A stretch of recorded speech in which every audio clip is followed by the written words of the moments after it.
So you know how from time to time you used to run the big lead and you were a journalist trade and you still do that stuff. You're texting all the time and doing stuff.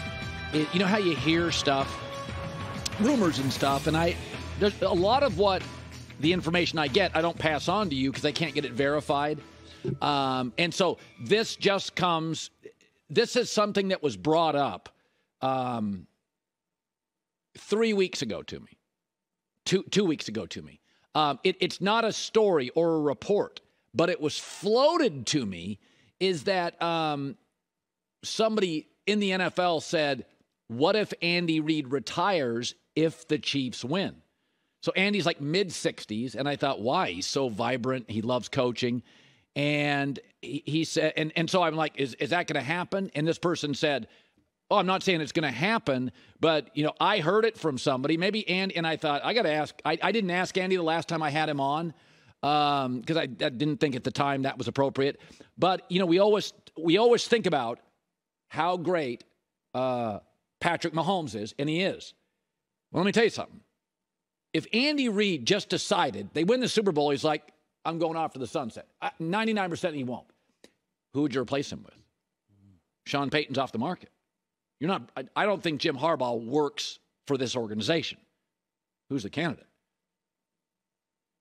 I mean, so I'm not saying the Kansas City story is obviously led by Mahomes. I'm not disputing that.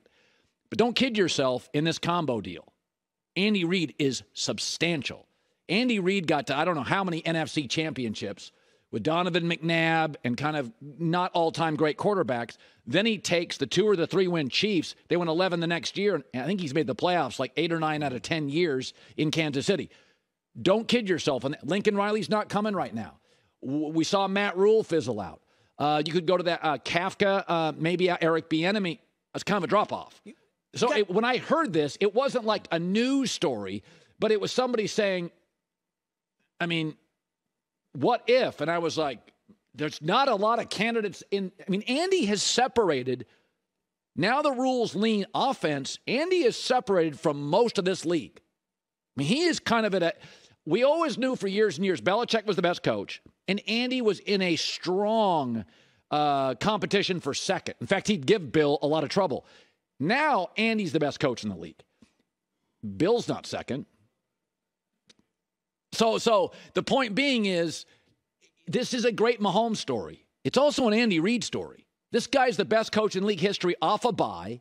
He gets all quarterbacks to the playoffs. He got multiple quarterbacks to the NFC Championship. I mean, I think Donovan was mostly it. Maybe Donovan was all of them. But this Andy Reid thing is, we are looking at, in my lifetime, there's been 5 or 6 coaches that just felt different. Belichick's one.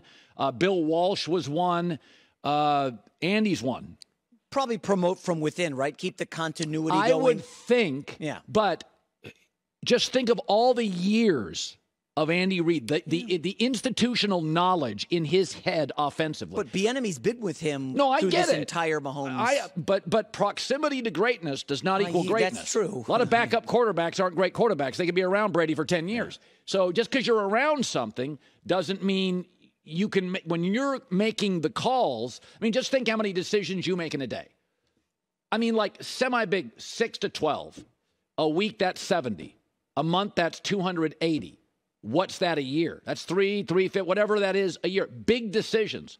You start making a few of those wrong every day, things go sideways fast. So play calling, schematic game plans, meeting room discussions, it's not easy. This stuff is tough. And so I think for years and years, I think Andy Reid's one of the seminal coaches of my lifetime. There was Chuck Noll in the 70s. I mean, that was understood. Lombardi, then Chuck Noll. And then we had a bunch of really, really good ones. And then it's, for me anyway, off the top of my head, Bill Walsh feels like. Now, Don Coryell with the Chargers was great, but he wasn't winning championships. And there's Bill Walsh, and everybody's copying Bill Walsh. And then there's Andy Reid. Now you see all the Andy Reid tree guys. So I do think Sean McVay has done this as well, where Sean's guys, like Zach Taylor, the kid in Minnesota, Sean has this ability. He's a teacher. People steal bits and pieces from Sean. They leave and they win. So, but Andy is, when I had Michael Vick on this, anytime I ask Shady McCoy was on the show the other day. Michael Vick. Anytime I ask anybody who's ever been, I think Mark Sanchez was at some point in Philly, you ask them about Andy Reid, it is literally different.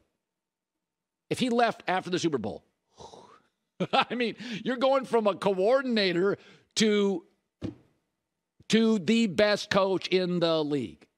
Not all vice presidents are made to be presidents. It's just not the way you would think it would be linear. It would be, well, I watch this guy, then I can go in. It's like, it doesn't work that way. My whole life, it does not work that way. And you remember Mahomes and Bieniemy got into it in Indy this year at the end of the half. I remember Mahomes that. was unhappy.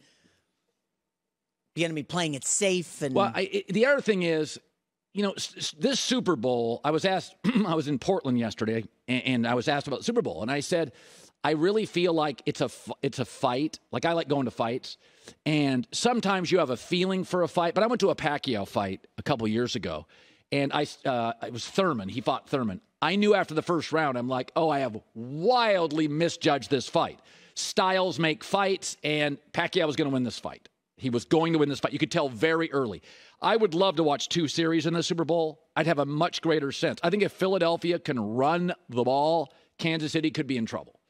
If Philadelphia can, Miles Sanders, Jalen Hurts, some RPO stuff, if they're moving the football, can keep it away from Mahomes, push the defensive front of Kansas City around, I think the Chiefs are in trouble. I think Kansas City knows that. Spags has been around this league forever. I think Philadelphia says, we want to make Jalen Hurts throw, because I like Jalen Hurts, but he did not throw the ball well. He's clearly still hurt. He did not throw the ball well in that game against San Francisco. So, you know, you're looking at that film, and you're like, just make him throw. He'll be nervous. It's a big game. We'll get a semi-decent pass rush.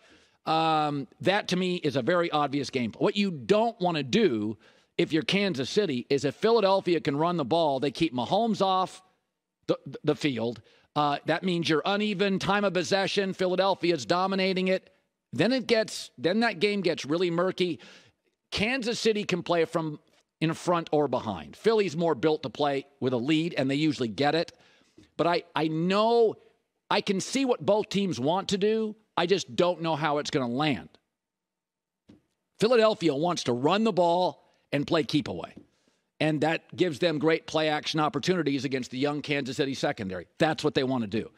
What Kansas City wants to do is win that coin toss, get that lead, be aggressive, force Jalen Hurts to throw the ball.